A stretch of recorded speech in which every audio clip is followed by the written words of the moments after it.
At my daughter's wedding, her fiancé poured a bucket of garbage on me and shouted, "Here's the soup you asked for, beggar." I was furious, but stood silently, covered in garbage. Suddenly, someone among the guests pointed at me and shouted, "He's a billionaire!" My son-in-law's face turned pale instantly, and you won't believe what he did next. Before we continue, please subscribe to the channel and let us know where you are listening in the comments. The Singapore deal was falling apart, and I had 30 minutes to save $15 million. My hands trembled slightly as I juggled 3 phones. Papers scattered across my mahogany desk like fallen leaves. Coffee had gone cold hours ago, but the caffeine still buzzed through my veins. When my personal phone lit up with Alara's name, I almost declined. Business first. Always business first. But guilt hit me like a punch to the chest. My daughter rarely called during work hours. "Dad, oh my gosh, I have the most incredible news." Her voice bubbled through the speaker, breathless with excitement. "I'm engaged. Can you believe it? Blaine proposed last night at this amazing little restaurant in Hoboken, and it was perfect, absolutely perfect." The contract in my hand suddenly felt weightless. "Engaged?" The word came out strangled. "Sweetheart, when did this happen?" "Last night. I wanted to call immediately, but it was so late, and I knew you'd be worried if I called past midnight. Dad, he's amazing. He's funny and charming, and he has this way of making me feel like I'm the only person in the room." Red flags. Every instinct I'd honed in 25 years of business screamed warnings. Fast proposals, charm without substance, making her feel special. Classic manipulation tactics. "That's wonderful, honey." I forced warmth into my voice while my free hand moved to the keyboard. "Tell me about him. What's his full name again?" "Blaine Hargrove. He works in marketing in New Jersey. He's so ambitious, Dad. He talks about expanding into New York, maybe starting his own firm someday." Blaine Hargrove. My fingers flew across the keys. LinkedIn profile. Basic, generic. A few photos at company events, standard corporate headshots. Nothing substantial, no real achievements listed, no notable connections. For someone supposedly ambitious, his digital footprint was remarkably thin. "Dad, are you there?" "Sorry, sweetheart, just processing. This is big news." I scrolled through more search results. Nothing. Either he was incredibly private or incredibly unremarkable. "I'd love to meet him." "Actually, that's why I'm calling. He wants to have dinner tomorrow night. His parents will be there too. Isn't that sweet? He wants you to meet his whole family." "Tomorrow? Perfect." "I'd be honored, but Ilara, I need to ask a favor." "Anything, Dad. Don't mention what I do for work, not specifically." I chose my words carefully. "I'd prefer to get to know them without complications." She laughed, that musical sound that had brightened my world for 26 years. "You want them to like you for you, not your money?" "Dad, that's so sweet. Of course. I'll just say you work in renewable energy." Smart girl. She understood, without me having to explain the gold digger concern directly. "Thank you. Text me the details." "Love you, Dad. You're going to adore him, I promise." The line went dead. I stared at Blaine's LinkedIn photo. Cocky smile, expensive haircut, eyes that didn't quite match his grin. Every paternal alarm bell in my head was ringing. My assistant knocked. "Mr. Whitaker, Singapore is holding on line 1. I glanced at the contracts, then back at the screen. $15 million versus my daughter's happiness. No contest. "Tell them I'll call back in an hour." 26 years of protecting her, and now some smooth-talking stranger thought he could waltz into her life. I enlarged the photo, studying every detail. Tomorrow night, I'd find out exactly what kind of man my daughter had chosen.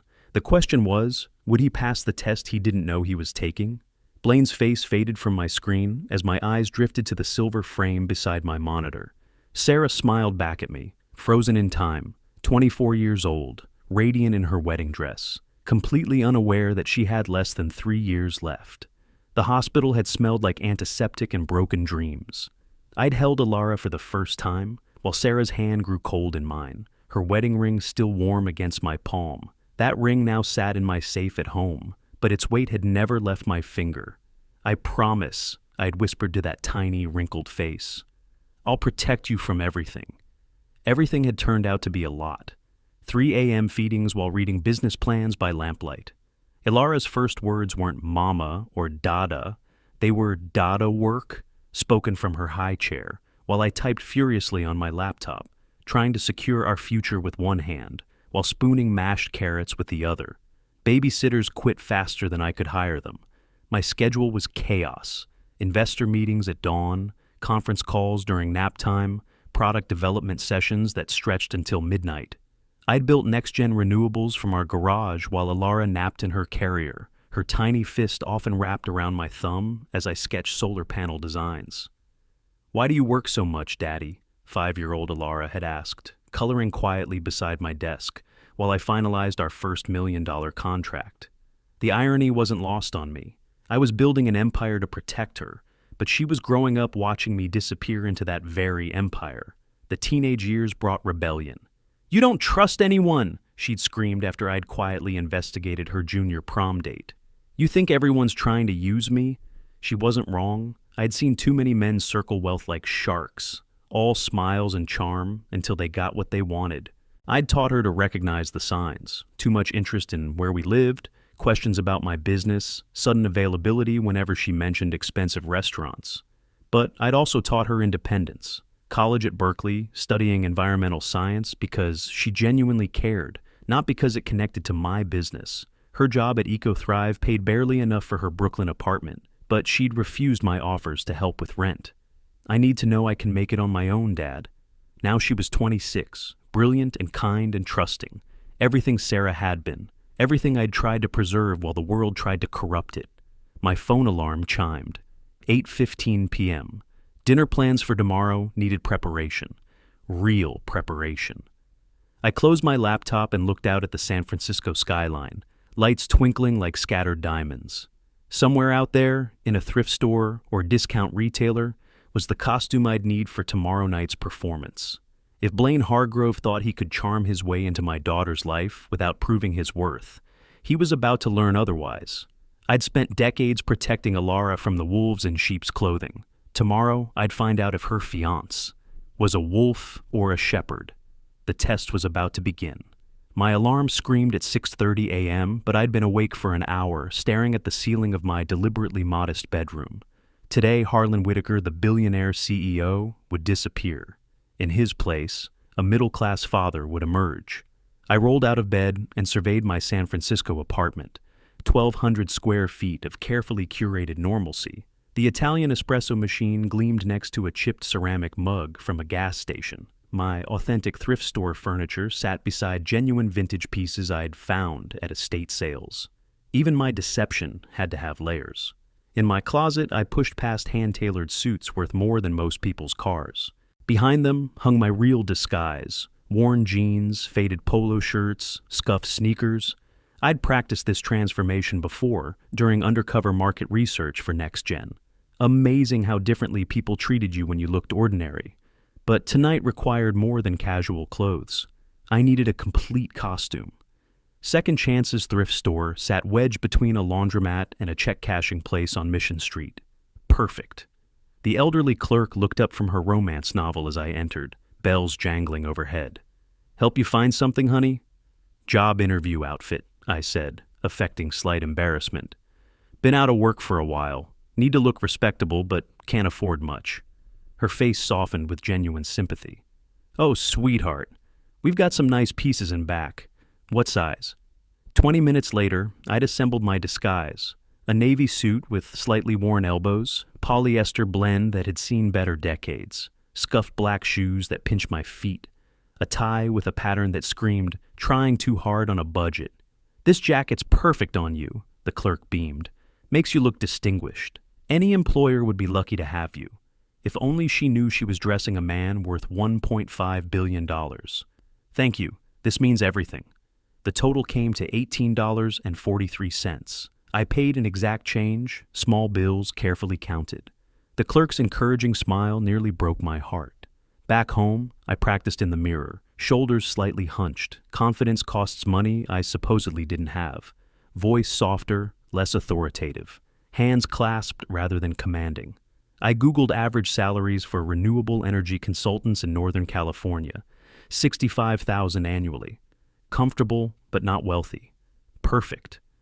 My rental car arrived at noon, a 6-year-old Honda Civic with a coffee stain on the passenger seat.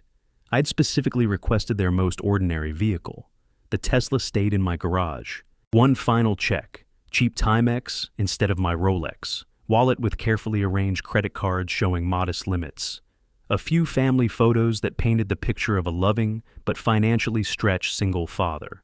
I looked in the mirror one last time. Harlan Whitaker, environmental consultant and devoted dad, ready to meet his daughter's fiancé. The drive to New Jersey would take 5 hours. 5 hours to mentally prepare for the performance of my life. Ilara's happiness hung in the balance, and I wouldn't let some charming opportunist destroy what Sarah and I had built. I started the engine, practiced my opening lines one more time, and pulled into traffic. "Nice to meet you, Blaine. Ilara's told me so much about you."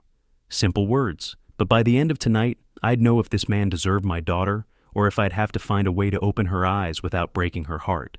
The test was about to begin. The Honda Civic's engine ticked as it cooled in the parking lot of Bella Vista. 6 hours of driving had left my lower back aching, but the real discomfort came from what lay ahead. Through the restaurant's windows, I could see warm lighting and couples sharing wine. Normal people living normal lives. I adjusted the polyester tie one final time and checked my reflection in the side mirror. The man staring back looked tired, slightly overwhelmed, exactly what I was going for. Harlan Whitaker, humble consultant, ready to meet his daughter's future in-laws. The hostess barely glanced up when I approached. "Table for one?" "Actually, I'm meeting the Hargrove party. Should be 5 of us." Her expression shifted to polite interest. "Oh yes, they just called, running a few minutes late." I followed her to a corner booth, sliding into the worn vinyl seat. The menu prices made me wince theatrically. Another performance layer. A Caesar salad for $18. In my real world, I'd spent more on a single cup of coffee that morning. "Dad!" Ilara burst through the entrance like sunshine, her joy infectious even in my nervous state. Behind her came a man who had to be Blaine. Perfectly styled hair, confident stride, expensive watch glinting under the lights. His parents flanked him like bodyguards. "Everyone, this is my father." Ilara beamed as they approached. "Dad, this is Blaine and his wonderful parents, Vance and Maris." Blaine's handshake was firm, but his eyes conducted a rapid inventory. Cheap suit, scuffed shoes, nervous smile. The corner of his mouth twitched upward. "So you must be the famous father-in-law. Ilara's told me so much about you." His tone carried just enough condescension to sting. "Love the vintage look you've got going." Vance's grip nearly crushed my fingers, a dominance test I'd encountered 1,000 times in boardrooms. "What line of work keeps you busy, Harlan?" "Small renewable energy consulting, nothing too exciting." I shrugged apologetically. "Just trying to make ends meet while doing something meaningful." Maris's smile was razor sharp. "Oh, how noble. Not everyone can afford to work for causes instead of profit." The waiter appeared, pen poised. Blaine didn't even let me speak. "He'll have the minestrone soup, something easy on the wallet." He winked at Ilara. "Don't worry about dinner tonight, Mr. Whitaker. My treat." Every molecule in my body wanted to order the most expensive item and pay for everyone's meal with pocket change. Instead, I forced gratitude into my voice. "That's very generous, thank you."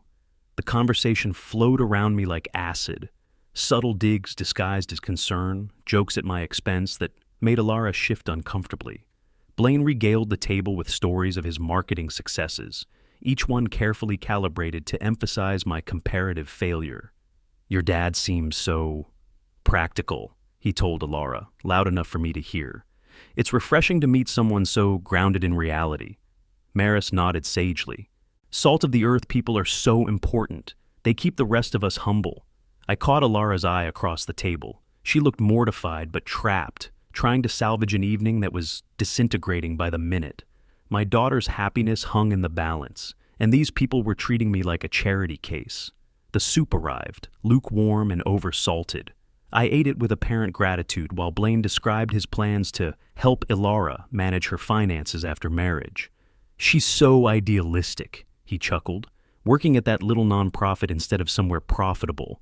But I'll straighten her out." That's when I knew, not suspected, not worried, knew. This man saw my daughter as a project to be improved, not a person to be cherished. The check came. Blaine made a grand show of paying, loudly discussing the tip percentage while I sat silent. Outside, I caught Alara's arm. "Could I have a word?" The parking lot felt like a stage under the fluorescent lights. Cool April air carried the scent of rain, and I could hear Blaine's voice drifting from his car, where his parents clustered around him like courtiers. Alara's face was already defensive. "Dad, if you're about to lecture me..." "Sweetheart, how long have you really known Blaine?" I kept my voice gentle but direct. 6 months, and before you say that's not long enough, I know what I feel. Did you notice how he spoke to the waiter tonight? How he ordered for me without asking?" Her jaw tightened. "He was just being protective. He didn't want you to feel pressured about money." "Honey, I've been around long enough to recognize condescension when I hear it." I touched her shoulder. "I've seen how truly good men behave, and tonight..." "Tonight what? He paid for dinner. He was generous." "He was performing generosity. There's a difference." She stepped back, eyes flashing. "Like you, working all the time, never dating anyone, never letting anyone get close enough to hurt you." The words hit like physical blows. "That's not fair, and you know it. Maybe it's not fair, but it's true. You just can't stand that I'm choosing my own life, instead of staying safely in your protective bubble." Her voice had risen enough that Blaine glanced over, smirking. The sight of his satisfaction made my stomach clench. "I'm scared you're choosing someone who doesn't see your worth," I said quietly. "Maybe that's my mistake to make." Tears gathered in her eyes. "Maybe I need to learn my own lessons instead of living in fear of everything that might go wrong." The parking lot fell silent except for distant traffic. My daughter stood before me, beautiful and stubborn, and absolutely convinced she was right, just like her mother had been at that age. I pulled her into my arms, feeling her resistance melt into reluctant acceptance. "If he makes you happy, truly happy, then I'll support your decision." The words tasted like ashes. "I love you more than my own opinions." "Really? You mean that?" "I mean it." The lie came easier than I'd expected. "I just want you to be sure." "I am sure, Dad. I really am." She hugged me tighter, and I memorized the moment, my little girl choosing her own path, even if it led toward a cliff I could see but she couldn't. We walked back toward the cars, her hand in mine. Blaine straightened as we approached, that familiar smirk playing at his lips. "Everything okay over there? You two looked pretty serious." "Just father-daughter bonding," I replied evenly, "getting to know each other's perspectives." "Well, that's what family's for, right?" His smile never reached his eyes. "I'm sure we'll all get along great once you see how much I care about Alara." I nodded and shook hands all around, playing my part to perfection. But as I watched my daughter drive away with this man, who saw her as a possession to be managed, I made a silent vow. The wedding would be my final chance, one last test to prove what I already knew, or give him an opportunity to surprise me. The drive back to my hotel stretched ahead like a prison sentence. 3 months passed like a fever dream. Alara's weekly calls bubbled with wedding excitement. Centerpieces and string quartets and cake tastings that cost more than most people's monthly rent. Each conversation felt like a countdown to disaster.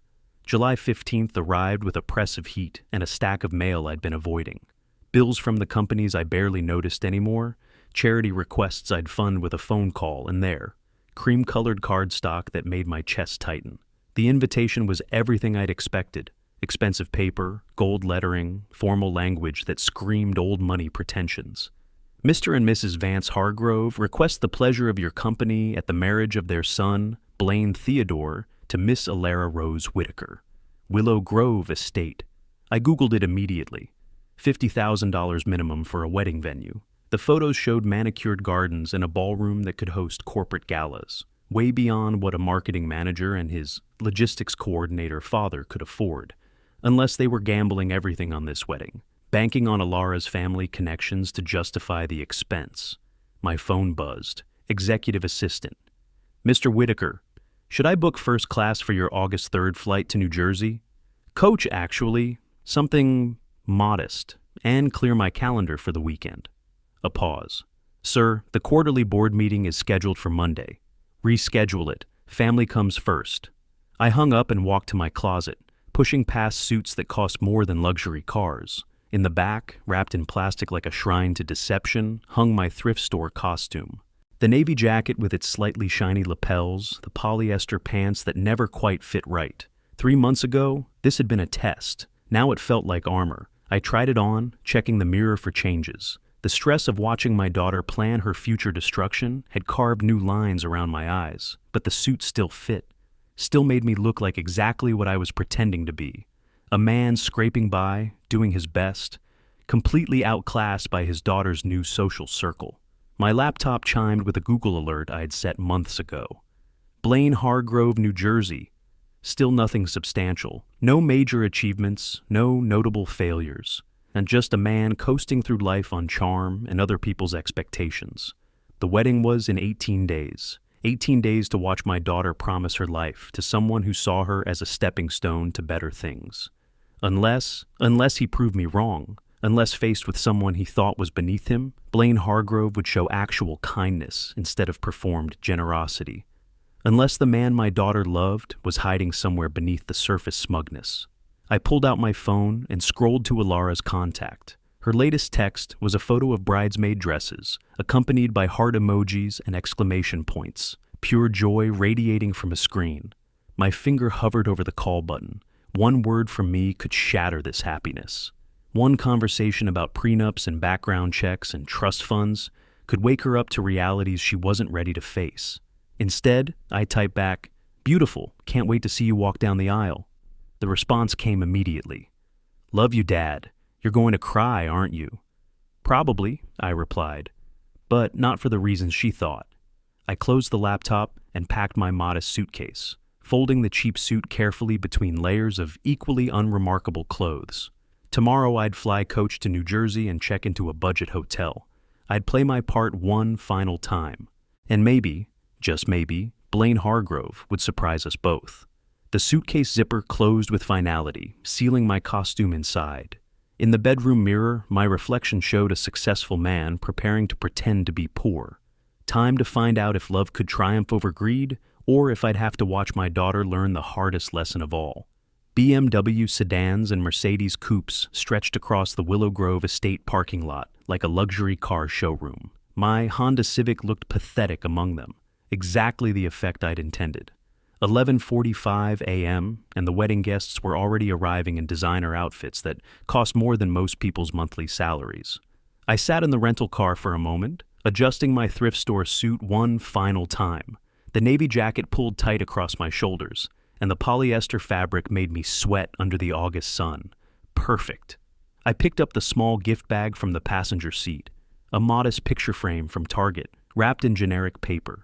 The estate's white columns gleamed against manicured lawns.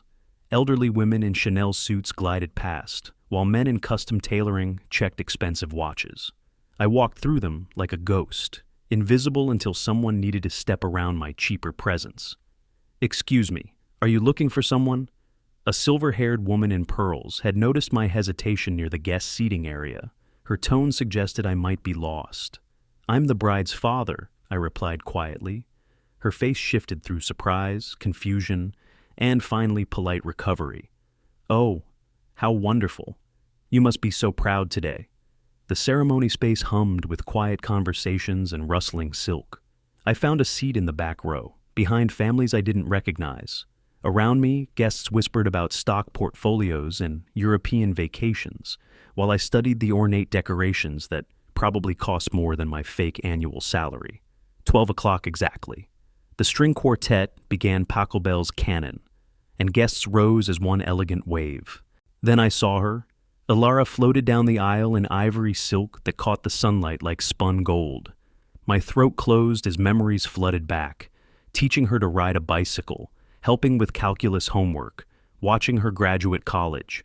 Sarah should have been here to see this moment. Blaine stood at the altar in a tuxedo that fit like it was sewn onto his body. His smile was confident, proprietary, as he watched his prize approach. When Alara reached him, he took her hands with theatrical tenderness that made my stomach turn. The ceremony blurred past in a haze of traditional vows and camera flashes. I watched my daughter promise her life to a man who would destroy her happiness, and there was nothing I could do but smile and applaud with everyone else. "You may kiss the bride." Blaine's kiss lasted exactly long enough for the photographer to capture multiple angles. Even this intimate moment was performed for an audience. As guests moved toward the reception area, I lingered near the back. The wedding planner, a thin woman with a clipboard, approached with purpose. "Sir, are you looking for the service entrance? The kitchen staff gathering is around back." "I'm a guest," I said patiently. "Alara's father." She blinked twice, consulting her clipboard as if it might explain my presence. "Oh, my apologies. The cocktail hour is beginning in the garden." I walked toward the reception tent, past groups of guests who glanced at me curiously before returning to their conversations. A bartender in a crisp white jacket offered champagne from a silver tray. I accepted a glass and found a corner where I could observe without disrupting the social choreography. Blaine was already holding court near the head table, gesturing dramatically while telling some story that had his groomsmen laughing. When he spotted me across the tent, his expression shifted to theatrical warmth. "Everyone," his voice carried across the reception, "meet my new father-in-law. Harlan works in... what was it again?" Every face turned toward me. I raised my champagne glass slightly. "Renewable Energy Consulting, small operation." "Very grassroots work," Blaine announced to the crowd. "So important." The condescension dripped like honey. A few guests nodded politely, then immediately lost interest when they realized I wasn't anyone worth knowing. Dinner service began with salmon and asparagus that would have been delicious if I could taste anything past the growing knot in my stomach. The final test was coming. Everything depended on the next hour. I set down my fork and walked toward Blaine's table. Blaine was mid-sentence about his bachelor party in Atlantic City when I approached the head table. 6 groomsmen leaned in, hanging on every word, while bridesmaids picked at their salads and pretended to find his stories charming. "Sorry to interrupt, Blaine. Could I speak with you for just a moment?" His laugh cut off abruptly. The entire table went silent, 14 pairs of eyes shifting between us, like spectators at a tennis match. "Of course. Everyone, give us a second. Family business." He stood with exaggerated courtesy, one hand on my shoulder like we were old friends. "Don't let him talk me out of the honeymoon." Nervous laughter rippled around the table. I could feel other guests at nearby tables turning to watch. Perfect. "I hate to ask this, but I'm having some stomach trouble." I kept my voice humble, slightly embarrassed. "Would it be possible to get a simple bowl of soup? Nothing fancy?" Blaine's eyebrows shot up. "Soup? At a reception? That's unusual." "I know it's strange, but rich food doesn't agree with me lately. Maybe something from the kitchen?" His calculation was visible, weighing the request against the audience watching, a chance to appear magnanimous while emphasizing my limitations. "Well, I suppose we can accommodate our budget-conscious guests." The pause was perfectly timed. "Let me see what I can arrange." Vance leaned over from his seat. "Can't even handle normal food," he stage whispered to his wife. Maris picked up the thread. "Some people just don't know reception etiquette." A bridesmaid with kind eyes looked concerned. "Maybe he's on medication? Or just used to different dining situations," added a groomsman with a smirk. Blaine basked in the attention, playing the generous host dealing with a difficult relative. "Don't worry about this, everyone. I'll take care of everything. That's what family does, right?" He patted my shoulder again, and I had to resist the urge to break his fingers. Instead, I smiled gratefully. "Thank you, Blaine. I really appreciate your understanding." "Hey, we're family now. Can't have you feeling uncomfortable at your own daughter's wedding." I returned to my table in the back, while whispers followed in my wake. The story was already spreading. The bride's poor father, who couldn't handle proper food, needed special accommodations, didn't understand how these events worked. 45 minutes passed, then an hour. I watched the main course come and go, while my stomach genuinely began to ache, though not from hunger. Alara glanced over several times, her brow furrowed with concern. When 90 minutes had elapsed, I approached Blaine again. He was deep in conversation with his groomsmen about some business deal, gesturing with a wine glass. "Blaine, did you manage to arrange that soup?" He looked up as if surprised to see me. "Soup? Oh, right, your, situation." He set down his wine and stood slowly, that peculiar smile playing at his lips. "Absolutely, I made sure to get you exactly what you deserve." Something cold crawled up my spine. The way he said "deserve" carried weight that had nothing to do with soup. "That's very kind of you." "Here's the thing about kindness," he said, loud enough for nearby tables to hear. It should go to people who actually deserve it. He excused himself from the table with theatrical flourish. I'll check on that right now. Don't go anywhere. The groomsman chuckled as he walked toward the kitchen area. I stood there for a moment, watching him disappear through the service doors, every instinct screaming that something terrible was about to happen. But I needed this. Alara needed to see who she'd married. I returned to my table and waited for the show to begin. 3 o'clock exactly. The reception had hit its peak energy, guests relaxed from champagne, conversations flowing, the dance floor beginning to beckon. I stood near the head table, hyper-aware that dozens of eyes tracked my movements. 90 minutes of waiting while Blaine had arranged my soup. Then he emerged from the kitchen area. He carried an industrial garbage bucket, the kind used for food scraps and kitchen waste. Gray plastic, stained and dented, filled with contents I could smell from 20 feet away. His walk was measured, theatrical, designed for maximum impact. The conversations around us began to die as guests noticed his strange prop. "Soup's ready," he announced, his voice carrying across the tent. A chill ran through the crowd. People stopped mid-sentence, forks suspended halfway to mouths. The string quartet played on, oblivious to the unfolding drama. Blaine approached me with deliberate steps, that bucket swinging slightly in his grip. His eyes were bright with malicious joy, like a child about to pull the wings off a butterfly. "Here's your soup, you pathetic beggar." Time crystallized. I saw everything at once. Alara's face draining of color, Vance half rising from his chair, Maris's hand flying to her mouth, the photographer's camera clicking reflexively, 20 phones appearing as if by magic. The bucket's contents hit me like a cold, putrid wave. Food scraps, grease, coffee grounds, vegetable peelings, kitchen waste that soaked through my suit and ran down my face in streams of brown liquid. The smell was overwhelming, rotten vegetables and spoiled cream mixing with the metallic tang of humiliation. But I didn't move. I stood there, garbage dripping from my hair, and looked directly into Blaine's eyes. He was breathing hard, face flushed with the excitement of his performance, waiting for me to break, to cry or shout or run away in shame. Instead, I reached up and calmly wiped a coffee ground from my cheek. "Well," I said quietly, my voice carrying in the absolute silence. "Now everyone can see who you really are." The words hit him like a physical blow. His triumphant expression flickered, uncertainty creeping around the edges. "Blaine!" Alara's scream cut through the air like a knife. She was on her feet, wedding dress forgotten, pushing through guests to reach me. "Have you lost your mind?" "Someone call security," an elderly guest shouted.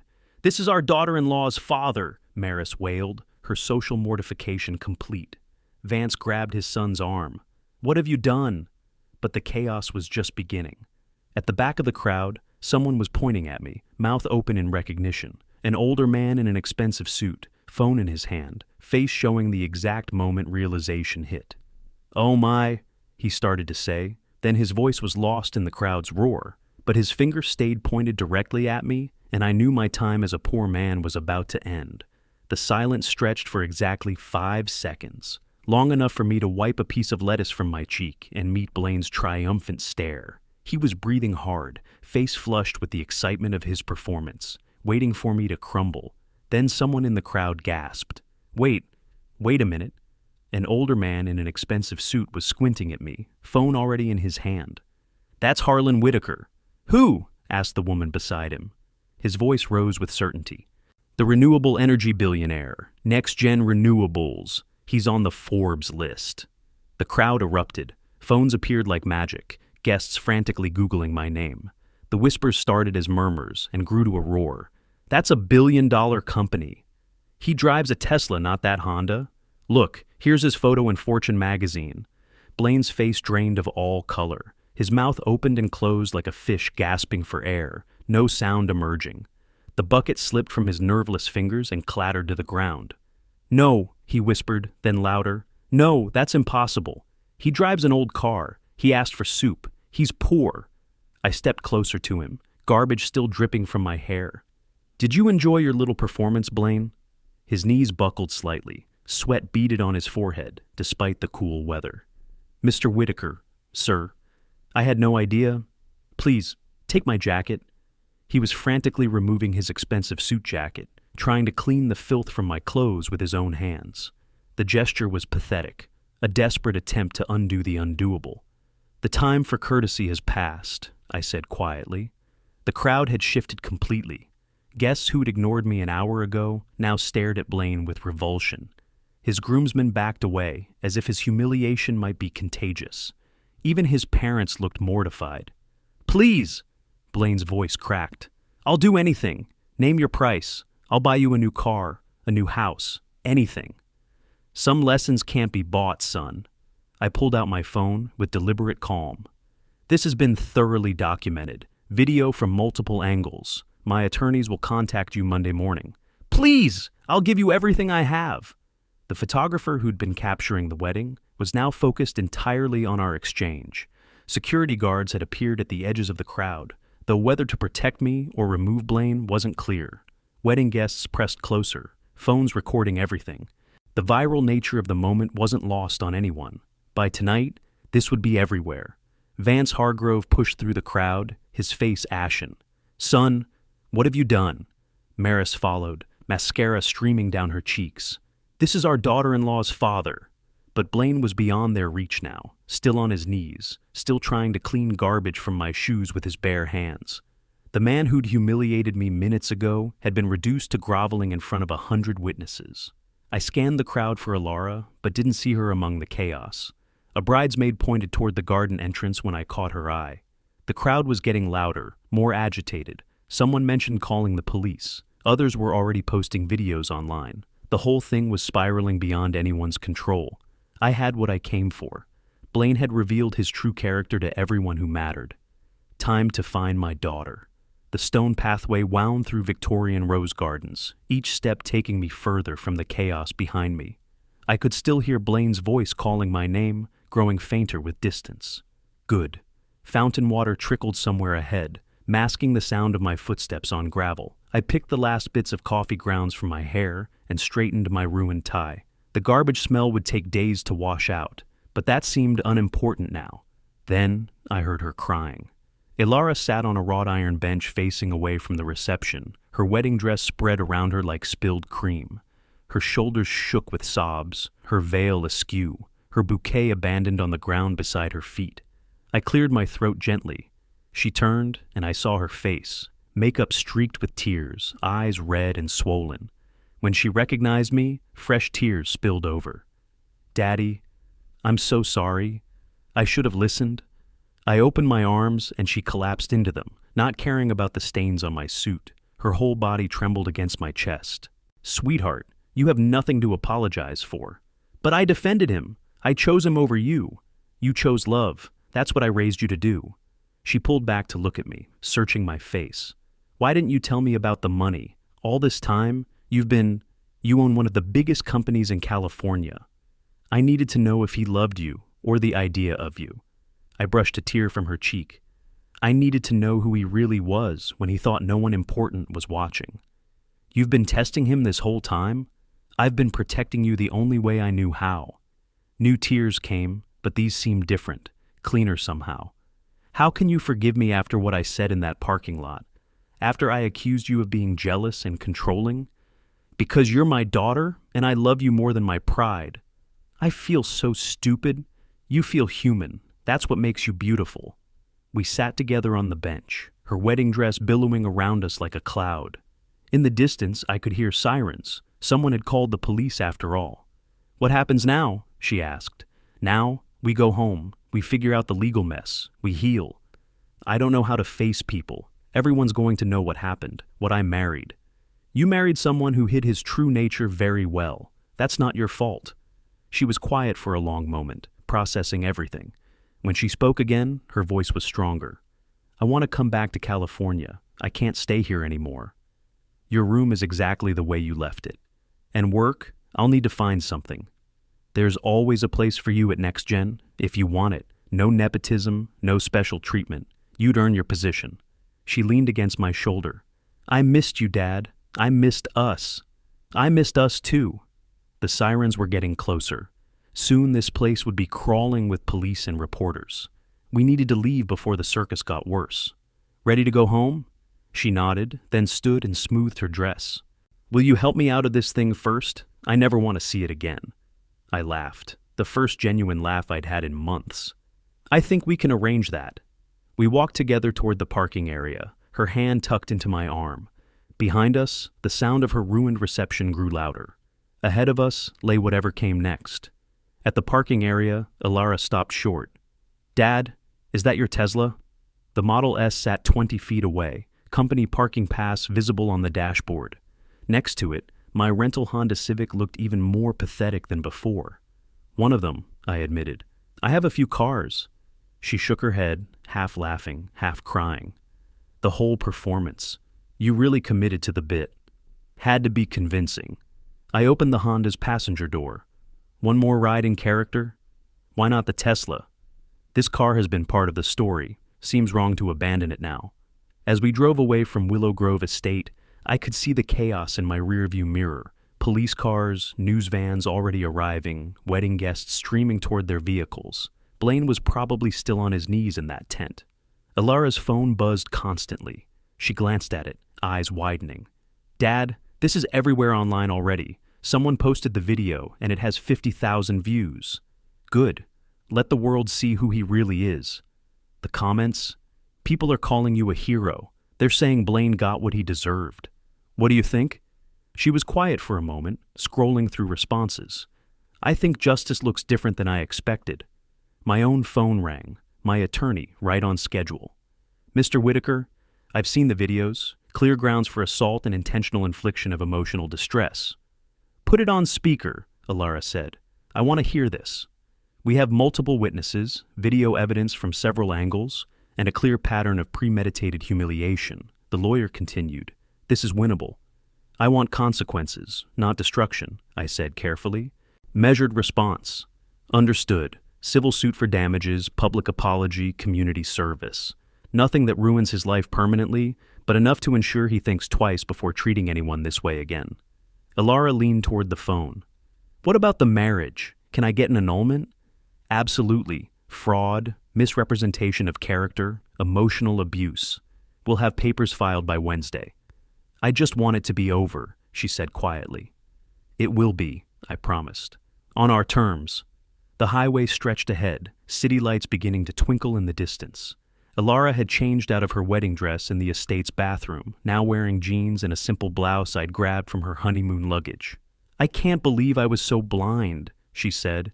You saw the best in someone. That's not blindness. How do I trust my judgment again? By remembering that love requires wisdom, not just feeling. By understanding that character reveals itself under pressure, not just in good times.